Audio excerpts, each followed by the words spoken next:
All right, be honest. I know there's a word that I'm going to say in this video that's gonna make you just like squirm a little bit.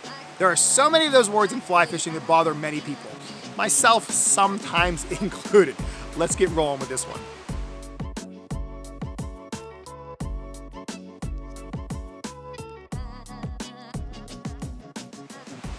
Words seem to trigger emotions, even in fly fishing. There's just this thing with certain words will just bring out, I don't know, almost like people getting into like a fighting stance if I say a certain word. I don't know why that is, but I'm gonna mention some of like my favorites to all of you, and I wanna see if I get that reaction from all of you. I'm gonna start off with kind of the one that bothered me the most, that made me feel just slightly uncomfortable. It was articulated streamer. All right, I know that was 2 words. Come on, bear with me for a second. So years ago, whenever I heard about these articulated streamers, they just seemed like annoying. I mean, let's be honest, they were just giant. They had all these different fly tying materials, and then bring Kelly Gallup in, and he just called them these names that were absolutely just filthy. Kelly, you know what I'm talking about. Come on, man. Man, did they cause a reaction, both for fly fishers and from me especially. I mean, the fish love them. Let's really focus on that too. But for some reason, there was just something about articulated streamers I wanted to stay away from. Thankfully, I don't know, I'm not sure how many years ago, I just said, I gotta start tying these. I did. There's a link right now on the screen. You can click on my favorite one that I caught this fish on. It was nice, wasn't it?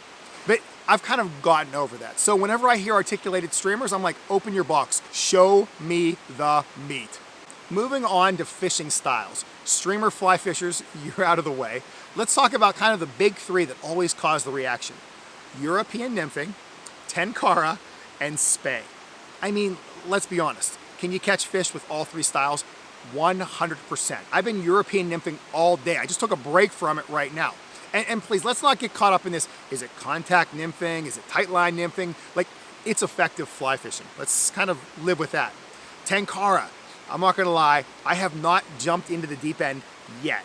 Maybe someday, but I know it's really effective. And then when we get to spay rods, listen, I'm going to Iceland pretty soon. I'm gonna be fishing for these giant sea run brown trout. I'm gonna be using a spay rod. I know very little about them, but I can't wait to try it out. Is there something about those words that just seems to bother you? Are you getting that reaction yet? If so, comment down below. I'd love to hear like why you're so bothered by those 3 styles. Today, I was fly fishing. I was doing some tight lining. I was following my sighter. I even felt some on my micro thin leader, but then I put on a strike indicator. What about if I call it a bobber? Are you gonna argue and say, Tim, come on, that's a suspension device? Like, are we really playing that verbiage game? But what happens whenever I say a bobber in a fly shop? It's like immediately the fly shop owner's on this side, some customers are on this side. It's like we have a ring, we're getting ready to fight. What do you call it? Is it a strike indicator, suspension device, a bobber? I mean, come on, be honest with me. And then go through those fly bins in that shop. What are those flies that as soon as you see them, you just want to hold them up and say, everybody, it's a, we talking about the squirmy wormy, the mop fly? Which fly gets that reaction from you? Or is it one that I haven't even mentioned? So there's some of the things that kind of make people feel uncomfortable in fly fishing. Do they make you feel uncomfortable?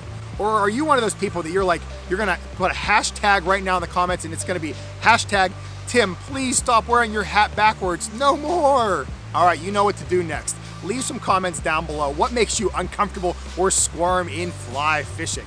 If you'd like to watch more videos like this, check out my website, which is troutandfeather.com. If you want to email me, my email should be on the screen right now. You can even end that email with keep a tight line. I'll only be a little upset, but I'm gonna be cool with it. And if you're into social media, just follow along at the end of this video. It will show you all the places where you can find Trout and Feather. It's listed down below in the description too. Thank you, everyone. I'll see all of you soon.